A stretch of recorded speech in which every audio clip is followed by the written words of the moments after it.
So I'll hear people say, if you believe it, then you can achieve it. And the problem with that is they're leaving out the most important part of the equation. And that part is work. Actually doing something. That's what you have to do to achieve anything. Yeah, you gotta believe it, but you better get the work done.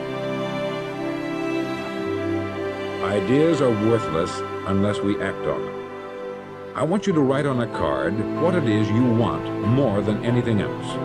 Make sure it's a single goal and clearly defined. You needn't show it to anyone, but carry it with you so that you can look at it several times a day. Stop thinking about what it is you feel. Don't concern yourself too much with how you're going to achieve your goal. Leave that completely to a power greater than yourself. All you have to do is know where you're going. The answers will come to you of their own accord. We intend to when the idea strikes. We intend to when the emotion is hot. But now if you don't translate that into action fairly soon, now the intent starts to and a month from now it's cold. A year from now, you can't even know. So act. Set up a discipline. The idea is strong, and you're powerful. That's the time to set up. As Michelangelo said, if people knew how hard I worked to achieve my mastery, it wouldn't seem so wonderful after all. And that's the thing about getting great. That's the thing about being an artist of such caliber that you're remembered for hundreds of years after your death. It is back-breaking work. It is a blinding amount of effort. And that's the secret. At the end of the day, if you know what you want, it's only a question of whether you're willing to pay the price to get there. So ask yourself, are you willing to pay the price? Listen to me, pound for pound, any agent in the room, pound for pound, motivational speaker, pound for pound, entrepreneur, pound for pound, athlete, pound for pound, weightlifter, pound for pound, whatever you do, I guarantee you, when you do it, nobody can do it like you do it. The problem is you don't hardly do it. You love sleep too much. You love that alcohol too much. You love that substance too much. You love that vice too much. There's something that you love more than yourself, than your dream, than your goal. You've got to get into the flow of action when you want something out of life. You've got to be willing to go into action. Don't wait around for things to be just right. Don't wait for things to be perfect.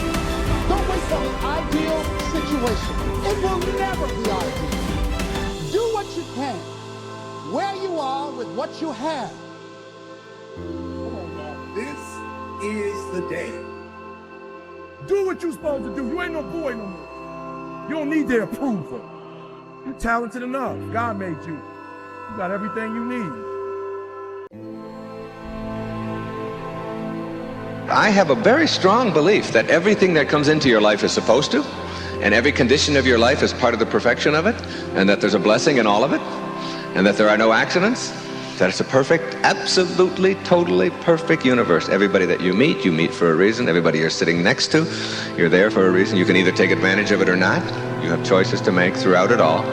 At the same moment, there's an opportunity in it, and I never look back with anything but gratitude for all that was handed to me, because I learned firsthand as a very young boy how to be self-reliant, how to take responsibility for myself, how not to blame other people for it, and to find something positive in it, and always did. So that little old lady who's driving in front of you at 20 miles an hour with the 1976 Cadillac, cream-colored, you all see her, she's everywhere. She got blue hair and she can hardly see over the steering wheel. And she signed an oath that she will drive aimlessly around, testing your ability to deal effectively with her. She's like a test. She's like a gift from God to test. And it's like once you stop being mad at her for being who she is and what she's about, when you stop the anger and the bitterness at who she is and understand that she's exactly where she's supposed to be. And she's there to teach you a very important lesson. Slow down. You have to. Relax. Don't give her control over the divine part of you. The intelligence in back of that is suffusing your form, invisible as it is. It's still there, and it's yours. It's really what constitutes your entire humanity. Don't give it away.